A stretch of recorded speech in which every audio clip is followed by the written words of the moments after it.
Almost 200 nations accepted a compromise deal Saturday aimed at keeping a key global warming target alive, but it contained a last-minute change that watered down crucial language about coal. Several countries, including small island states, said they were deeply disappointed by the change promoted by India to phase down, rather than phase out, coal power, the single biggest source of greenhouse gas emissions. Our fragile planet is hanging by a thread, United Nations Secretary-General Antonio Guterres said in a statement. We are still knocking on the door of climate catastrophe.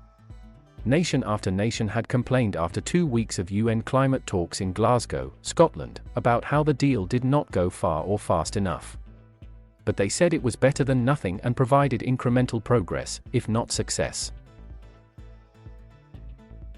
In the end, the summit broke ground by singling out coal, however weakly, by setting the rules for international trading of carbon credits, and by telling big polluters to come back next year with improved pledges for cutting emissions. But domestic priorities, both political and economic, again kept nations from committing to the fast, big cuts that scientists say are needed to keep warming below dangerous levels, which would produce extreme weather and rising seas capable of erasing some island nations.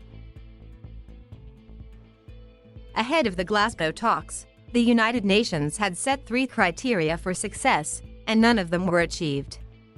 The U.N.'s criteria included pledges to cut carbon dioxide emissions in half by 2030, $100 billion in financial aid from rich nations to poor, and ensuring that half of that money went to helping the developing world adapt to the worst effects of climate change. We did not achieve these goals at this conference, Guterres said. But we have some building blocks for progress. Swiss Environment Minister Simonetta Sommaruga said the change will make it harder to limit warming to 1.5 degrees Celsius since pre-industrial times, the more stringent threshold set in the 2015 Paris Agreement. U.S. climate envoy John Kerry said governments had no choice but to accept India's coal language change. If we hadn't done that, we wouldn't have had an agreement. But he insisted the deal was good news for the world. We are in fact closer than we have ever been before to avoiding climate chaos and securing cleaner air, safer water, and healthier planet, he said later at a news conference. Many other nations and climate campaigners criticized India for making demands that weakened the final agreement. India's last-minute change to the language to phase down but not phase out coal is quite shocking, said Australian climate scientist Bill Hare, who tracks world emission pledges for the Science-Based Climate Action Tracker. India has long been a blocker on climate action, but I have never seen it done so publicly. Others approached the deal from a more positive perspective. In addition to the revised coal language, the Glasgow Climate Pact included enough financial incentives to almost satisfy poorer nations and solved a long-standing problem to pave the way for carbon trading. The agreement also says big carbon-polluting nations have to come back and submit stronger emission-cutting pledges by the end of 2022. Negotiators said the deal preserved, albeit barely, the overarching goal of limiting Earth's warming by the end of the century to 1.5 degrees. The planet has already warmed 1.1 degrees Celsius compared to pre-industrial times. Governments used the word progress more than 20 times Saturday, but rarely used the word success, and then mostly in that they've reached a conclusion, not about the details in the agreement. Conference President Alok Sharma said the deal drives progress on coal, cars, cash, and trees and is something meaningful for our people and our planet. Environmental activists were measured in their not quite glowing assessments, issued before India's last-minute change. It's weak, and the 1.5C goal is only just alive, but a signal has been sent that the era of coal is ending. And that matters, said Greenpeace International Executive Director Jennifer Morgan, a veteran of the UN climate talks known as the Conferences of Parties.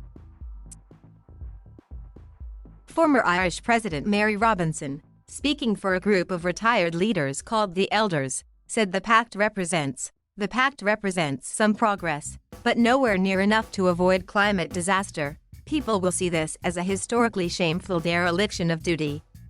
Indian Environment Minister Bhupender Yadav argued against a provision on phasing out coal, saying that developing countries were entitled to the responsible use of fossil fuels. Yadav blamed unsustainable lifestyles and wasteful consumption patterns in rich countries for causing global warming. After Yadav first raised the specter of changing the coal language, a frustrated European Union Vice President Frans Timmermans, the 27-nation EU's climate envoy, begged negotiators to be united for future generations. For heaven's sake, don't kill this moment, Timmermans pleaded. Please embrace this text so that we bring hope to the hearts of our children and grandchildren. Helen Mountford, Vice President of the World Resources Institute think tank, said India's demand may not matter as much as feared because the economics of cheaper, renewable fuel is making coal increasingly obsolete. Coal is dead. Coal is being phased out, Mountford said. It's a shame that they watered it down. Kerry and several other negotiators said that good compromises leave everyone slightly unsatisfied and that countries had more work ahead of them over the coming years. Paris built the arena and Glasgow starts the race, the veteran U.S. diplomat said. And tonight, the starting gun was fired.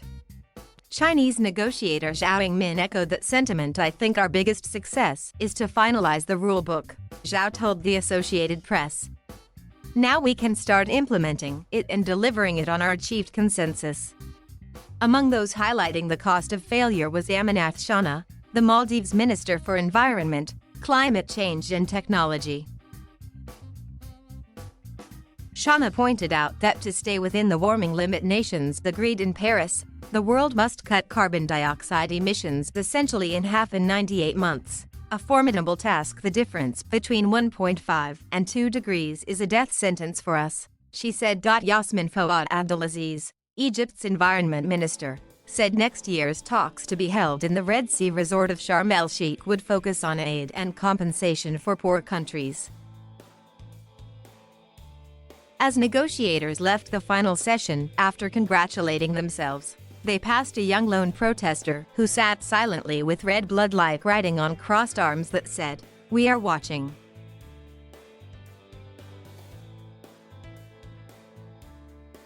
Thank you for watching. Please subscribe